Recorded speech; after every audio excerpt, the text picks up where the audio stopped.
que eu falei para você? Hoje eu estou fazendo questões incomuns. E essas questões incomuns você tem que tomar cuidado. Por quê? Porque essas questões são questões fáceis, apesar de estarem inseridas num conteúdo difícil. Então, lendo o comando da questão, eu vi que se trata de uma questão de probabilidade. E as questões de probabilidade tendem a ser mais difíceis de Enem. Só que essa daqui não é tanto.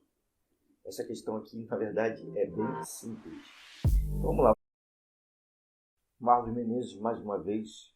E hoje eu quero falar sobre questões fáceis. Questões fáceis que caem no Enem, que você não pode acertar se você está com aquele objetivo de conseguir 747 pontos ou mais.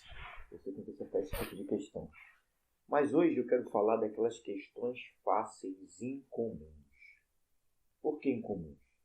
Porque talvez você tenha na sua cabeça que alguns temas, alguns conteúdos que caem no Enem são mais difíceis e por isso você nem precisa estudar.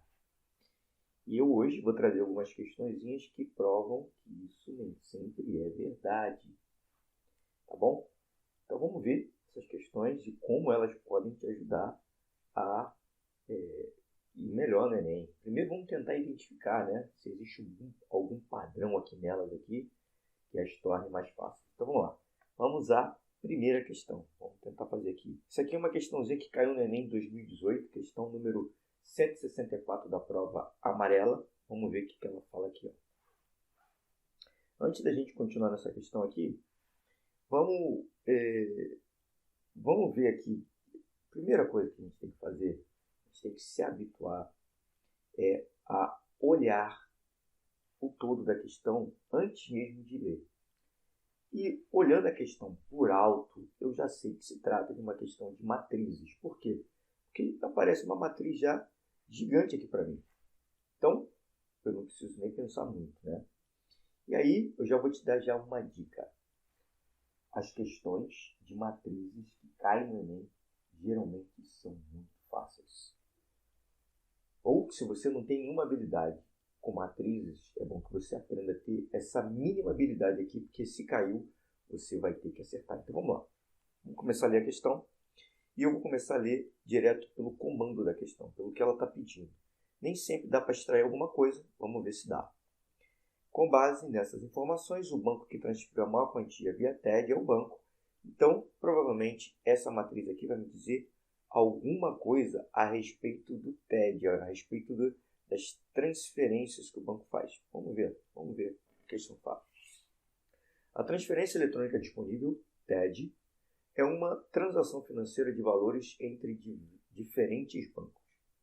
Um economista decide analisar os valores enviados por meio de TEDs entre 5 bancos, 1, 2, 3, 4 e 5, durante um mês. Para isso, ele dispõe esses valores em uma matriz A, Azinho e J, em que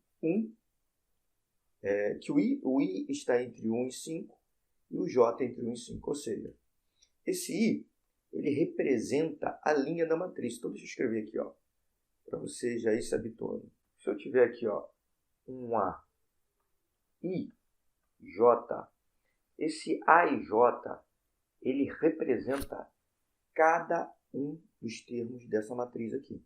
Cada um dos elementos dessa matriz. Como? Esses índices aqui, o I, ele representa a linha. Então, o I é a linha em que o elemento se encontra. E já o J é a coluna. Certo? Então, olha só o que acontece. Se eu tiver aqui um elemento que esteja na linha 1 e na coluna 1, linha 1, coluna 1 é esse 0 aqui. Linha 3, ou seja, o elemento A31. O A31 é linha 3, coluna 1, é o 1. A44, quarta linha, 1, 2, 3, 4. E quarta coluna, primeira, segunda, terceira, quarta. Então, o A44 seria 0 também. Então, esse A e J é uma forma de eu representar todos os elementos de uma matriz, em que o I ele me falou que varia entre 1 e 5 e o J entre 1 e 5, ou seja, o número de linhas é igual ao número de colunas nessa matriz. Isso faz com que essa seja uma matriz quadrada. Então, esse A aqui é uma matriz quadrada. Por que matriz quadrada? A matriz é quadrada sempre quando o número de linhas é igual ao número de colunas. Tá? E o elemento IJ corresponde ao total proveniente das operações feitas via TED em milhão de real transferidos do banco I para o banco J durante o mês. Ou seja, agora olha a interpretação. Isso daqui, cada AIJ desse aqui, cada elemento dessa matriz corresponde ao quanto foi transferido do banco I, que é a linha, para o banco J, que é o destino, é o outro banco. Então, o banco I, o banco da linha, é o que transfere. Então, olha só, eu tenho aqui, então vamos continuar aqui. Observando que os elementos AIJ igual a zero, observe que os elementos AIJ igual a zero, uma vez que AII é igual a zero, uma vez que TED é uma transferência entre bancos distintos, ou seja, AII, ou seja, toda essa diagonal aqui é zero, por quê? Porque o banco não pode transferir para ele mesmo. AI, sendo igual a I, por exemplo, banco 1, A1, que é esse daqui, é o banco 1 transferindo para o banco 1. A transferência é zero, porque o banco não pode transferir para ele mesmo. Esta é a matriz obtida por essa análise, aqui, Ou seja, foram analisados 5 bancos, foi o que ele me falou aqui, Ele analisou 5 bancos. Se ele analisou os 5 bancos nessa matriz, e cada banco da transferência, o que ele está pedindo? Com base nessas informações, o banco que transferiu a maior quantia via TED é o banco.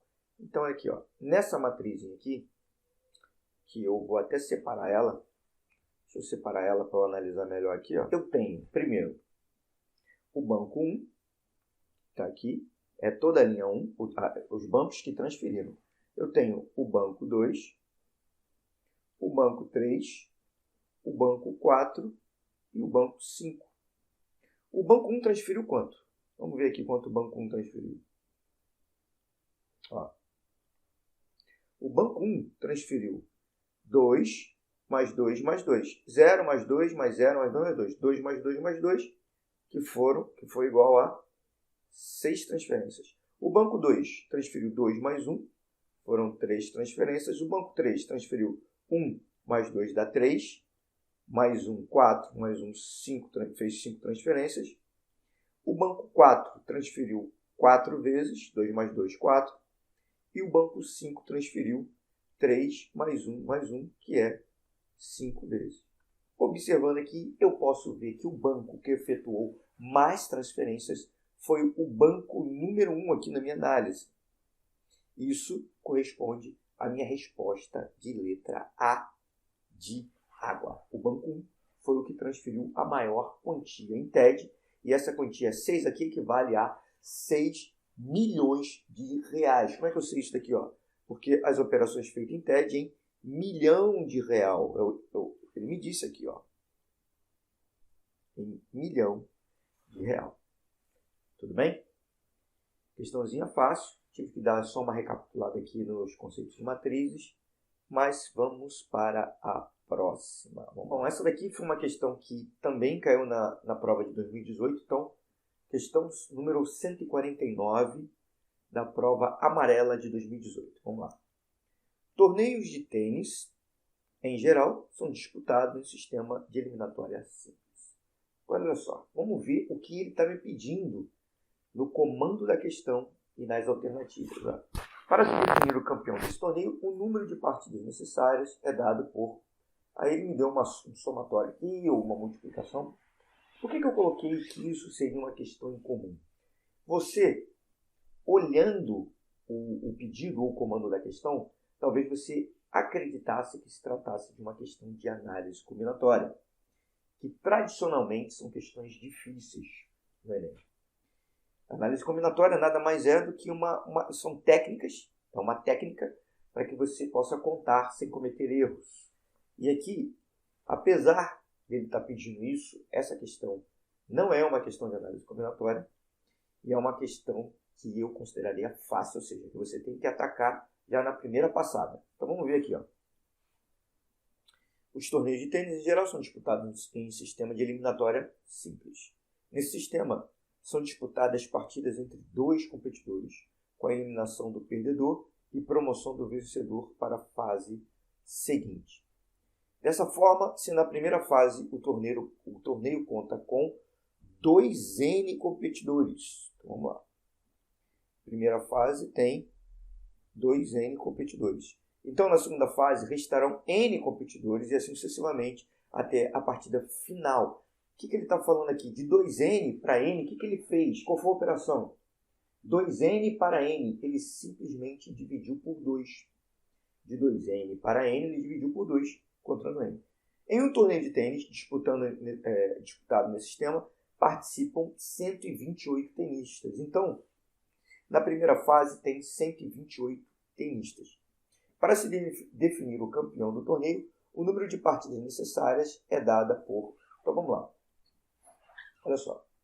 Eu comecei com 128 tenistas. Lembrando que essa questão aqui foi considerada fácil e errar ela que afasta e muito dos 747 pontos, tá? Então, vamos lá. 128 tenistas. Se eu tenho 128 tenistas, quantas partidas eu tenho na primeira fase? Olha só, se eu tivesse 2 tenistas, quantas partidas eu teria na primeira fase? Seria uma partida só. Porque esses 2 tenistas vão se enfrentar fazendo uma única partida. Então, para eu saber quantas partidas tiveram na primeira fase, eu tenho que fazer 128 dividido por 2.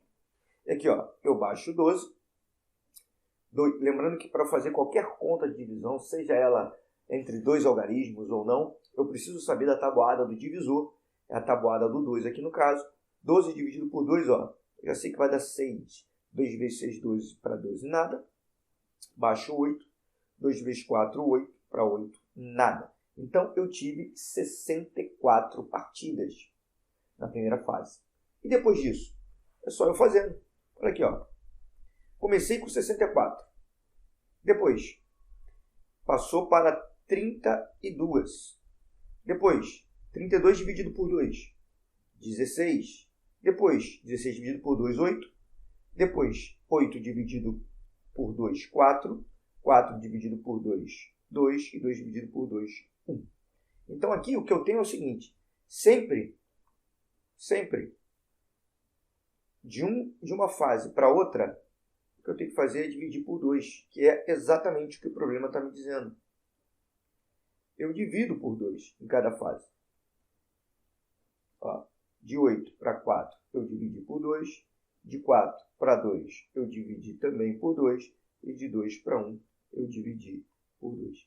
E aí, ele está me perguntando a soma total? Não, mais fácil ainda. Ele só está me perguntando o que eu faria para encontrar o número total de partidas. Então, aqui, claramente, aqui, ó, 64 mais 32 mais 16 mais 8 mais 4 mais 2 mais 1 é o total de partidas. Eu teria que somar todas essas partidas para chegar à minha resposta.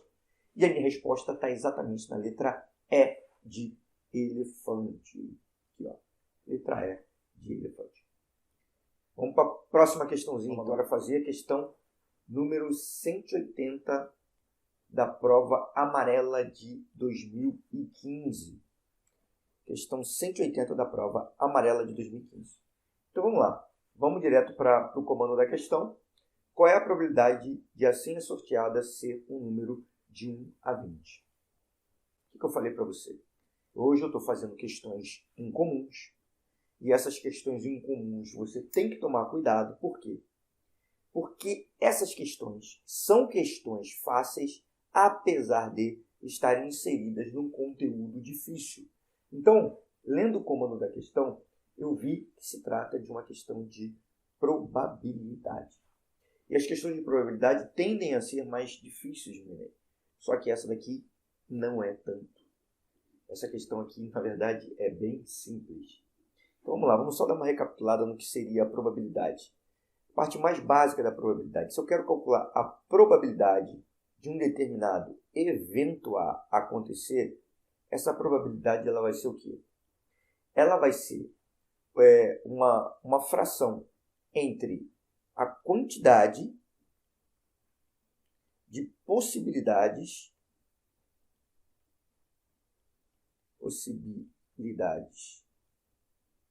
que eu quero observar sobre a quantidade total de possibilidades. Então, essa daqui seria o cálculo da minha probabilidade. Só isso. Então, nesse caso aqui, o que ele quer observar? Vamos ler a questão. Ó. Em uma central de atendimento, 100 pessoas receberam senhas numeradas de 1 a 100. Uma das senhas é sorteada ao acaso. Qual é a probabilidade da senha sorteada ser um número de 1 a 20? Olha só que interessante. Então, essa probabilidade aqui que eu quero calcular, ó, vou colocar até aqui de cinza.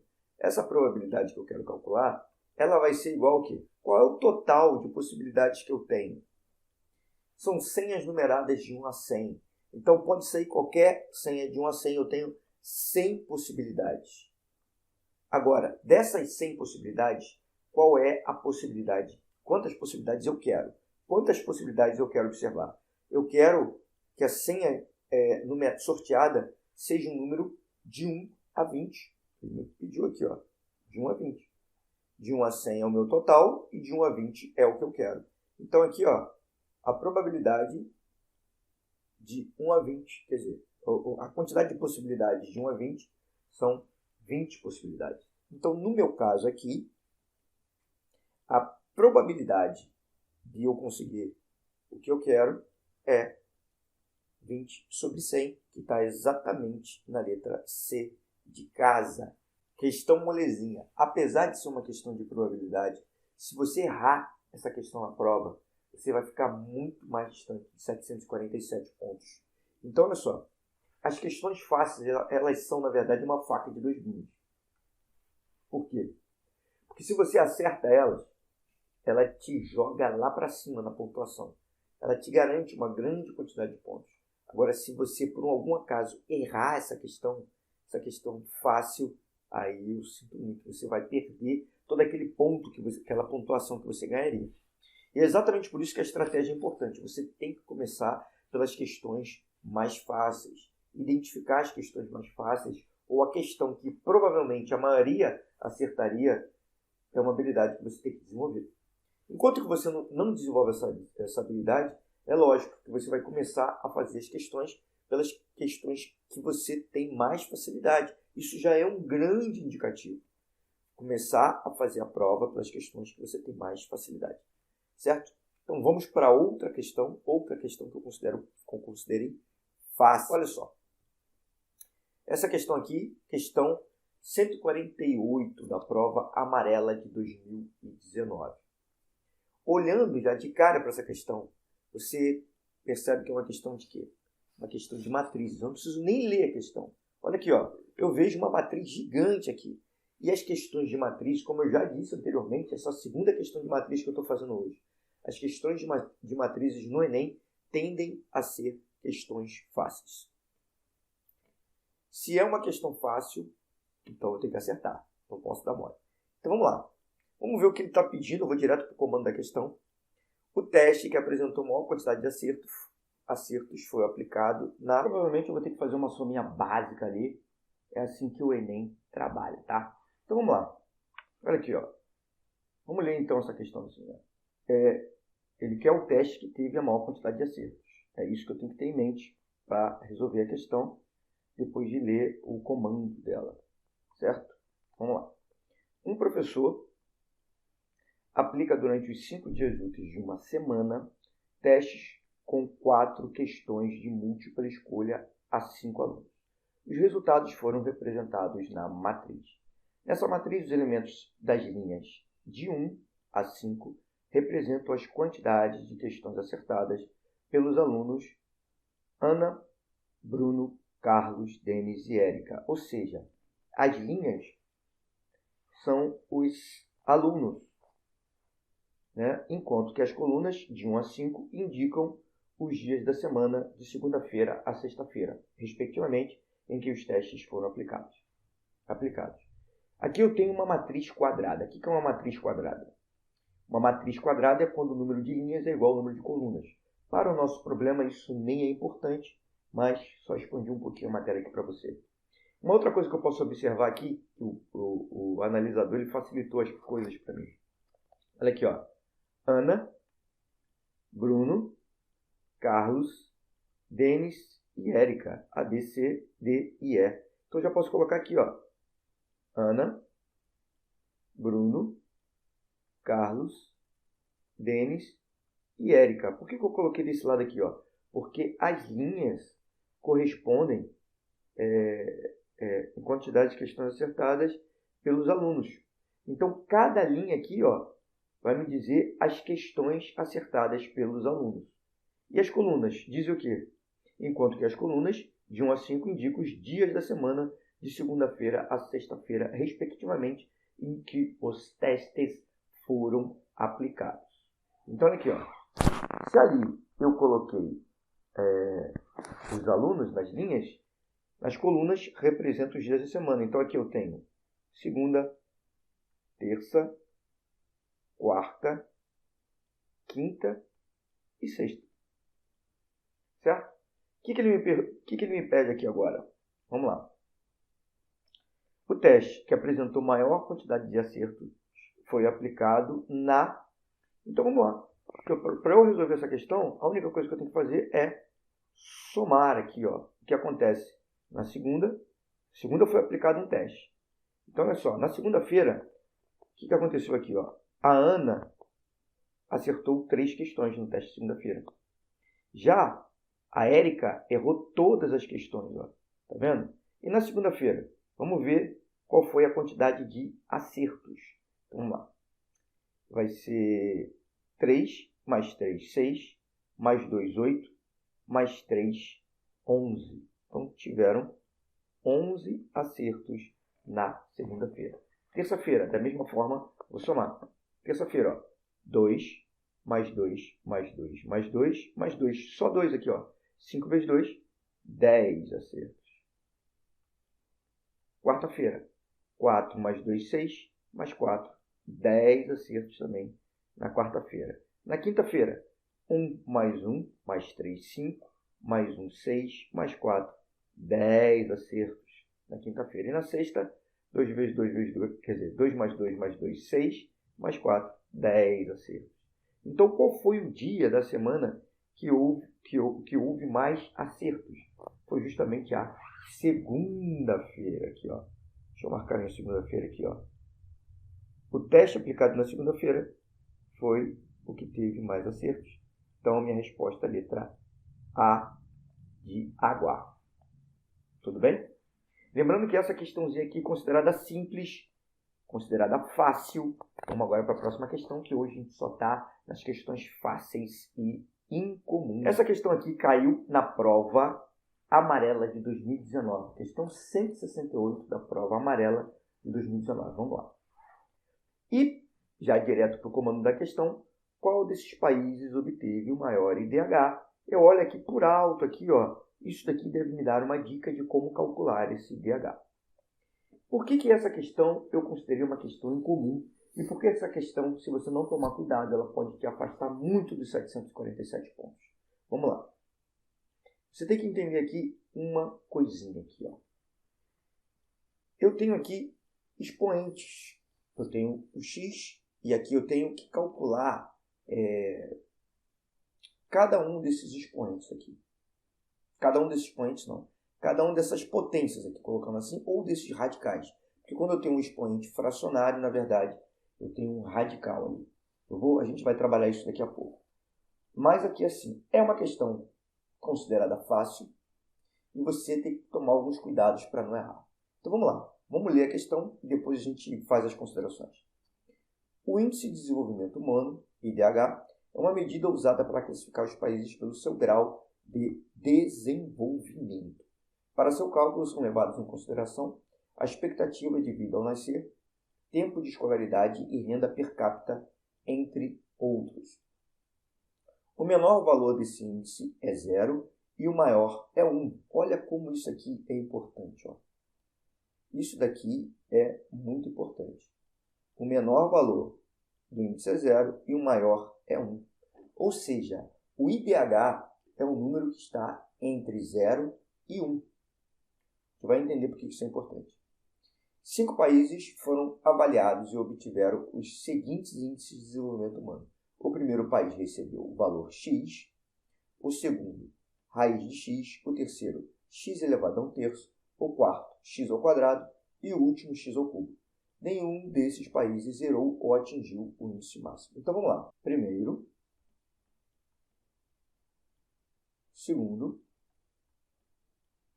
terceiro, o quarto e o quinto. A organização é importante para conseguir ter o maior êxito na questão. Então vamos lá. Primeiro, teve x. Já o segundo foi raiz de x.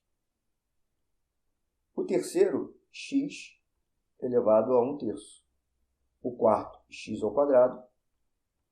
E o quinto e o último foi x ao cubo. Só para organizar isso daqui, essa informação, olha só. Primeiro, raiz quadrada de x, aqui eu tenho raiz quadrada de x. Isso daqui equivale a eu dizer que eu tenho x elevado ao meio. Isso aqui é um expoente fracionário, tá? Sempre quando eu tiver um expoente fracionário, significa que aquilo ali é um radical. Tudo bem? Então vamos lá. Nenhum desses países zerou ou atingiu o índice máximo. Ou seja, nenhum desses países aqui teve índice igual a 1 ou índice igual a 0. E qual desses países teve o maior IDH? Então vamos fazer algumas consideraçõezinhas aqui. Ó. Se eu tiver assim, ó, 2 elevado a 1, e eu quero comparar 2 elevado a 1 com 2 elevado a 2. Qual desses dois números é maior? Qual desses dois números é maior? 2 elevado a 1 ou 2 elevado a 2? 2 elevado a 2 é maior. Por quê? Porque eu, aumentando o expoente, eu aumento o meu valor. Não é isso? Lógico que não é isso. Cuidado. Esse é o cuidado que você tem que tomar agora. Por quê? Olha aqui, ó. Vamos comparar outros valores. Ó. Se eu tivesse aqui, ó, 0,5 elevado a 1 e 0,5 elevado a 2. Aqui eu tenho que tomar muito cuidado. Por quê? Porque quando eu tenho um número entre 0 e 1, quanto maior for o expoente, menor vai ser aquele número. Isso acontece por quê? Porque quando eu multiplico números menores do que 1, eu, na verdade, vou obter um resultado menor do que aquele número. Por exemplo, se eu pego o número 2 e multiplico por 0,5, olha que interessante. O 0,5 ele vai reduzir o 2 pela metade. Ele diminui o número 2. Se eu tiver números menores que 1, ou números entre 0 e 1, sendo multiplicados, o que vai acontecer? Eu vou encontrar como resultado um número menor do que aquele. Então aqui, ó, o número maior aqui é o 0,5 elevado a 1. Então, olha só o que acontece. Ó. Duas coisas eu tenho que perceber aqui. Uma coisa aqui, a primeira observação que eu tenho que fazer é a base dessa exponenciação. E a segunda coisa que eu tenho que observar é o expoente em si. Então, se um número for maior do que 1, quanto maior o expoente, maior vai ser o meu resultado. Agora, se o número estiver entre 0 e 1, quanto maior for o meu expoente, menor o resultado. E eu tenho que observar que eu me encontro exatamente nessa condição aqui. Ó. Eu não estou dizendo que o meu IDH é 0,5. Tá? Ou que o meu X, no caso aqui, é 0,5. Eu não estou dizendo isso, o meu X é 0,5. mas eu estou dizendo para você que, o IDH é um valor que está entre 0 e 1. Certo? Ele é sempre um valor entre 0 e 1. E como é que eu sei que meu IDH está entre 0 e 1? Porque ele me falou que o primeiro valor do IDH foi X. E X é sempre um valor entre 0 e 1, porque ele está medindo o IDH. Então, o meu X eu sei que está entre 0 e 1. Por que não pode ser 0? Porque ele me afirmou na questão, olha aqui, ó, que nenhum desses países zerou ou atingiu o índice máximo. O índice mínimo é o 0 e o índice máximo do IDH é 1. Ou seja, o meu X tem que estar entre 0 e 1, sem ser 0 e sem ser 1. Então, olha só, aqui já de cara eu já posso ordenar. Por quê? O maior IDH vai ser quem teve o menor expoente. O maior IDH vai ser quem teve o menor expoente. Porque olha aqui, ó, quanto menor o expoente, maior é o meu resultado. É o que eu acabei de falar aqui para ti, ó. Então, quanto mais eu aumento o meu expoente, que é o valor de cima, menor vai ser o meu resultado final, nesse caso. Então, a única coisa que eu tenho que fazer aqui é ordenar todos esses valores aqui do menor para o maior expoente. Dentre todos esses valores aqui, ó, qual que apresenta o menor expoente, que vai ser o maior valor? O menor expoente é exatamente esse daqui, ó, x elevado a 1/3. Por quê? 1/3 é uma fração. Se eu quiser comparar frações, ou eu tenho que ter o mesmo numerador, ou eu tenho que ter o mesmo denominador entre essas frações. No caso aqui, ó, se eu for comparar 1/2 com 1/3, eu sei que 1/3 vai ser menor do que 1/2. Por quê? Porque ele tem o maior denominador. 1/3 tem o maior denominador. Isso significa o quê? Que eu estou dividindo mais aquele número. Então, o meu resultado vai ser menor. Então, a primeira coisa que eu coloco aqui, ó, meu primeiro número vai ser x elevado a 1/3. E x elevado a 1/3, ele vai ser maior do que x elevado a 1/2, que vai ser maior do que x elevado a 1, que é o x, que vai ser maior do que x elevado a 2, que vai ser maior do que x elevado a 3. A única coisa que eu fiz aqui foi ordenar os expoentes em ordem crescente. Porque quanto menor o expoente, maior vai ser o meu número. E ele está me perguntando qual que teve o maior IDH. E quem obteve o maior IDH foi justamente o terceiro. Olha aqui, ó, que é exatamente o x elevado a 1/3. Então, a minha resposta é a letra C de casa. Né? Então, hoje a gente ficou por aqui. A gente viu questões que, apesar de parecerem difíceis, porque estão inseridas em um conteúdo que geralmente, que provavelmente, ou que o Enem costuma abordar de uma maneira bem difícil, essas questões, apesar de parecerem difíceis à primeira vista, elas não são.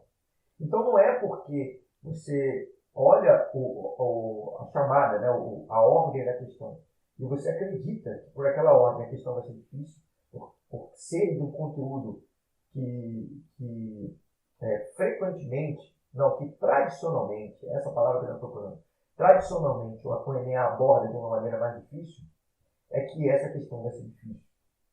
Então, qual é a moral da história aqui?